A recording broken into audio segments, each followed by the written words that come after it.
ಭಾವಿ ಪತ್ನಿಯೊಂದಿಗೆ Tejasvi Surya air show ವೀಕ್ಷಣೆ ಮಾಡಿದ್ದಾರೆ. ಬೆಂಗಳೂರು ಏರ್ ಶೋನಲ್ಲಿ ಶಿವಶ್ರೀ ಜೊತೆ ತೇಜಸ್ವಿ ಸೂರ್ಯ ಬಂದಿದ್ರು.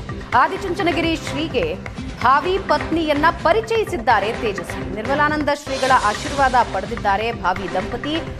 ಭಾವಿ ಪತ್ನಿಯೊಂದಿಗೆ ಏರ್ ಶೋ ಕಣ್ತುಂಬಿಕೊಂಡಿದ್ದಾರೆ ಸಂಸದ. ಜೊತೆಗೆ ಅವರ ಭಾವಿ ಪತ್ನಿ ಗಾಯಕಿ ಶಿವಶ್ರೀ. ಇವತ್ತು ಏರ್ ಶೋನಲ್ಲಿ ಭಾವಿ ದಂಪತಿ ಕಾಣಿಸಿಕೊಂಡಿದ್ದಾರೆ.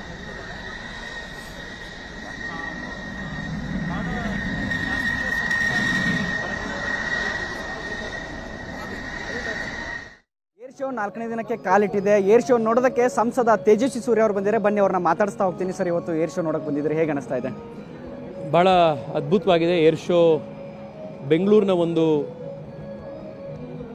ಏರೋಸ್ಪೇಸ್ ಪವರಿಗೆ, ಬೆಂಗಳೂರಿನ ವೈಜ್ಞಾನಿಕ ಶಕ್ತಿಗೆ ಒಂದು ಸಂಕೇತ ಇದು. ಇವತ್ತು HTT-40 ಅನ್ನುವಂಥ HAL ತಯಾರು ಮಾಡಿರುವಂಥ ಒಂದು ಏರ್ಕ್ರಾಫ್ಟ್ನಲ್ಲಿ ಪ್ರಯಾಣ ಮಾಡುವಂಥ ಅವಕಾಶ ಸಿಕ್ತು. ಫೈಟರ್ ಏರ್ಕ್ರಾಫ್ಟ್ಗಳು ನೀವು ನೋಡಿರ್ತೀರ, ಅದರಲ್ಲಿ ಭಾಳಷ್ಟು ಆಕ್ರೋಬ್ಯಾಟಿಕ್ಸ್ಗಳು ಮಾಡ್ತಾರೆ. ಒಂದು ಪ್ಲೇನ್ನ ರೈಟ್ ಬ್ಯಾರಲ್ ರೋಲ್ ಅಂದರೆ ರೈಟ್ ಸೈಡಿಗೆ ಟರ್ನ್ ಮಾಡಿ ಉಲ್ಟಾ ಮಾಡುವಂಥದ್ದು, ಲೂಪ್ ಮಾಡುವಂಥದ್ದು, ಇಮಿಡಿಯೇಟಾಗಿ ಮಿಡ್ ಏರ್ನಲ್ಲಿ ಮೇಲೆ ಹೋಗಿ ಸಡನ್ನಾಗಿ ಕೆಳಗಡೆ ಬಂದು ಸ್ಟಾಲ್ ಮಾಡಿ ಅದರ ಸ್ಪೀಡನ್ನು ಕಂಪ್ಲೀಟ್ ಕಟ್ ಮಾಡುವಂಥದ್ದು, ಈ ರೀತಿ ಎಷ್ಟು ಆಕ್ರೋಬ್ಯಾಟಿಕ್ಸ್ಗಳನ್ನು ಇವತ್ತು ಕ್ಯಾಪ್ಟನ್ ರಾಘವ್ ಅವಸ್ಥಿಯವರ ನೇತೃತ್ವದಲ್ಲಿ ಮಾಡಲಿಕ್ಕೆ ಅವಕಾಶ ಸಿಕ್ತು. ಒಬ್ಬ ಫೈಟರ್ ಪೈಲಟು ಯಾವ ಮಟ್ಟದ ಫಿಸಿಕಲ್ ಫಿಟ್ನೆಸ್ ಇರಬೇಕು, ಯಾವ ಮಟ್ಟದ ಒಂದು ಬಾಡಿ ಮೇಲೆ ಅದರ ಒಂದು ಎಫರ್ಟ್ ಆಗುತ್ತೆ ಅನ್ನೋದು ಪ್ರಾಕ್ಟಿಕಲಾಗಿ ಈ ಥರದ್ದು ಮಾಡಿದಾಗ ಗೊತ್ತಾಗುತ್ತೆ. ನಮ್ಮ ಫೈಟರ್ ಪೈಲಟ್ಗಳ ಮೇಲಿರುವಂಥ ನಮ್ಮ ಗೌರವ ಮತ್ತಷ್ಟು ಜಾಸ್ತಿ ಆಗುತ್ತೆ. ಇವಾಗ ಫ್ಲೈ ಮಾಡಿದ್ರಿ HTT-40, ಲಾಸ್ಟ್ ಟೈಮು ಒಂದು ಕ್ರಾಫ್ಟಲ್ಲಿ ನೀವು ಸುತ್ತಾಡಿದ್ರಿ. ಸೊ ಅದಕ್ಕೆ ಇದಕ್ಕೆ ಏನಾದರೂ ಡಿಫ್ರೆನ್ಸ್ ಇದೆಯಾ ಸರ್? ಲಾಸ್ಟ್ ಟೈಮ್ ನಾನು ಟ್ರಾವೆಲ್ ಮಾಡಿದ್ದು LCA ತೇಜಸ್ನಲ್ಲಿ. ಅದು ಭಾರತದಲ್ಲಿ HAL ತಯಾರು ಮಾಡಿರುವಂಥ ಟಾಪ್ ಲೈನ್ ಫೈಟರ್ ಏರ್ಕ್ರಾಫ್ಟು. ಇದು ಫೈಟರ್ ಪೈಲಟ್ಗಳನ್ನು ತಯಾರು ಮಾಡುವಂಥ ಟ್ರೈನರ್ ಜೆಟ್ ಇದು. ಬಟ್ ಈ HTT-40 ಇವತ್ತು ಫ್ಲೈ ಮಾಡಿರೋ ಹಿಂದೆ ಒಂದು ಉದ್ದೇಶ ಇದೆ. HTT-40 ಹಿಂದೆ ದೇಶದ ಜನ ಅರ್ಥ ಮಾಡ್ಕೊಳ್ಬೇಕಾಗಿರುವಂಥ ಒಂದು ಇಂಟ್ರೆಸ್ಟಿಂಗ್ ಕಥೆ ಇದೆ. ಈ HTT-40 HAL ಅವರು ತಯಾರು ಮಾಡ್ತಾಯಿದ್ರು. ದೇಶದ ಫೈಟರ್ ಪೈಲಟ್ಗಳನ್ನು ತಯಾರು ಮಾಡಲಿಕ್ಕೆ ಒಂದು ಏರ್ಕ್ರಾಫ್ಟ್ ಬೇಕು ಅಂತ.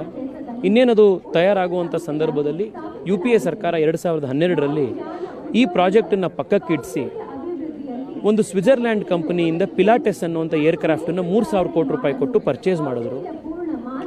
ಅದರಲ್ಲಿ ಸುಮಾರು 350-400 ಕೋಟಿ ರೂಪಾಯಿ ಹಗರಣ ನಡೀತು. CBI ಎನ್ಕ್ವೈರಿ ಆಗಿ ಆ ಕಂಪನಿ ಸಬ್ಸ್ಟ್ಯಾಂಡರ್ಡ್ ಆಗಿರುವಂಥ ಮಿಡಲ್ ಮೆನ್ಗಳನ್ನು ಬಳಸಿ ಇದನ್ನು ವ್ಯವಹಾರ ಮಾಡಿದ್ರು ಅಂತ ಹೇಳಿ ಆ ಪಿಲಾಟೆಸ್ ಅನ್ನುವಂಥ ಕಂಪ್ನಿ ಬ್ಲ್ಯಾಕ್ ಲಿಸ್ಟ್ ಆಯಿತು.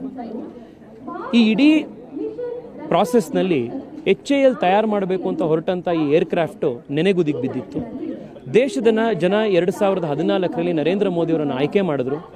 ಪ್ರಧಾನಿಯಾಗಿ ಮೋದಿಯವರು ಬಂದ ಮೇಲೆ ಮನೋಹರ್ ಪರಿಕರ್ ಅವರು ಡಿಫೆನ್ಸ್ ಮಿನಿಸ್ಟರ್ ಆಗಿ ಬಂದರು. ಭಾರತದಲ್ಲೇ ನಾವು ಈ ಏರ್ಕ್ರಾಫ್ಟ್ಗಳನ್ನು ತಯಾರು ಮಾಡಬೇಕು ಅಂತ ಹೇಳಿ, ಆತ್ಮನಿರ್ಭರ ಭಾರತ ನಿರ್ಮಾಣ ಮಾಡಬೇಕು ಅಂತ ಹೇಳಿ HALಗೆ ಎಲ್ಲ ರೀತಿಯ ಸಪೋರ್ಟ್ ಕೊಟ್ಟರು, ಫಂಡಿಂಗ್ ಕೊಟ್ಟರು. HALಗೆ ಫಂಡಿಂಗ್ ಕೊಟ್ಟ ನಂತರ 45 ತಿಂಗಳಲ್ಲಿ ನಮ್ಮ ಬೆಂಗಳೂರಿನಲ್ಲಿ ನಮ್ಮ ವಿಜ್ಞಾನಿಗಳು ಈ HTT-40 ಏರ್ಕ್ರಾಫ್ಟನ್ನು ತಯಾರು ಮಾಡ್ತಾರೆ. ಆ ಏರ್ಕ್ರಾಫ್ಟೇ ಇವತ್ತು ಭಾರತದ ಹೊಸ ಫೈಟರ್ ಪೈಲಟ್ಗಳನ್ನು ತಯಾರು ಮಾಡುವಂಥ ಏರ್ಕ್ರಾಫ್ಟ್. ಕ್ಯಾಮ್ರಾ ಪರ್ಸನ್ ವಿನೋದ್ ಜೊತೆ ನಟರಾಜ್, ಏಷ್ಯಾನೆಟ್ ಸುವರ್ಣ ನ್ಯೂಸ್, ಬೆಂಗಳೂರು.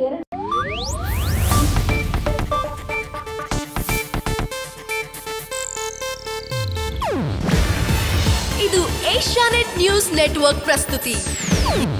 ನೀವು ನೋಡ್ತಿದ್ದೀರಾ ಏಷ್ಯಾನೆಟ್ ಸುವರ್ಣ ನ್ಯೂಸ್.